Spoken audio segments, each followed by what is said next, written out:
Saudara-saudari terkasih, Injil kita pada hari ini diambil dari Injil Yohanes bab 3 ayat 31 sampai 36.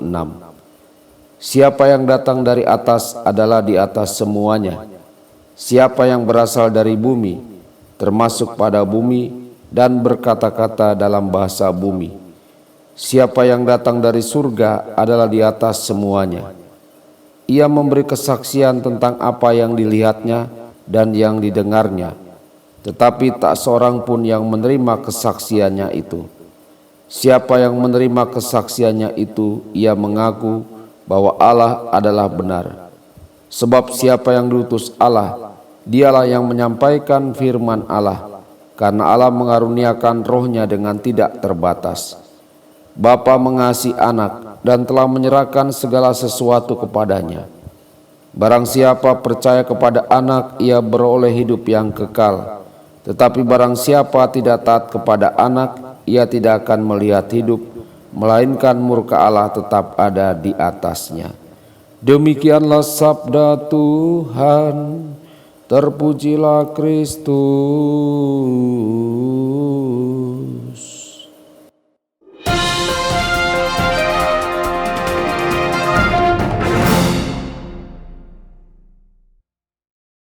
Saudara dan saudari terkasih dimanapun Anda berada, jumpa lagi dengan saya Romo Tedens dalam saluran Warta Kabar Sukacita. Semoga Anda semua dimanapun berada senantiasa dalam keadaan sehat dan bahagia. Yesus tidak menjatah karunia roh.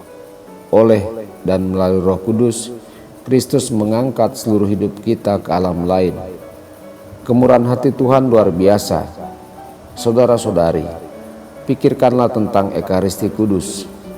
Setiap kali kita menerima Tuhan, Ia meninggalkan dalam jiwa kita pembaruan dan pendalaman kehadiran Roh Kudus. Dengan menerima komuni, kita mempersiapkan tubuh dan jiwa kita untuk hidup abadi. Tentu saja anugerah seperti itu mengundang tanggapan. Saudara-saudari, di hadapan kemurahan hati seperti itu bagaimana kita membalasnya? Karunia roh sangat penting bagi hubungan manusiawi kita. Doa Yesus pada perjamuan terakhir adalah untuk kesatuan para muridnya, supaya mereka semua menjadi satu, sama seperti Engkau ya Bapa di dalam aku dan aku di dalam Engkau. Untuk kesatuan seperti itu Roh Kudus mutlak diperlukan. Karunia Roh Kudus agar efektif menyediakan penangkal bagi semua kecenderungan kita untuk perpecahan. Saudara-saudari, Roh Kudus memerangi kesombongan dan egoisme kita dengan mengingatkan kita akan kerendahan hati Kristus. Dia membangkitkan kesadaran bahwa kita harus hidup dalam amal kasih dan memberi kita kekuatan untuk memberi tanpa pamrih. Dia memampukan kita untuk bertekun dalam kesatuan. Saudara-saudari terkasih, kedalaman hati kita adalah tempat kita akhirnya mengalami karunia Roh Kudus itu. Namun terkadang kita merasa lebih seperti sumur kering daripada mata air yang memancar hingga hidup yang kekal. Roh Kudus sedang berkarya dalam kelimpahan dalam setiap saat hidup kita. Dia berusaha memurnikan kita dari keterikatan kecil yang menahan kita. Dia mengarahkan kita untuk mencari Tuhan demi dirinya sendiri dan tidak berpaling kepadanya hanya sebagai pemberi anugerah ilahi. Namun demikian, kita harus menunggu saat penghiburan dengan pengetahuan penuh harapan bahwa Tuhan sudah dekat. Ketika kita mengalami penghiburan itu, kita akan mengalami peneguhan bahwa karunia roh dari Tuhan tidak seperti yang lain. Tuhan Yesus memberkati dan menyertai Anda semua. Sabda Allah adalah kebenaran.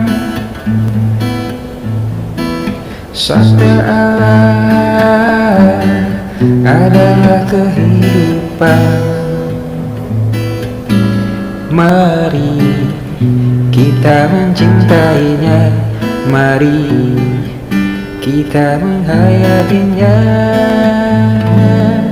Ya Tuhan yang ku muliakan,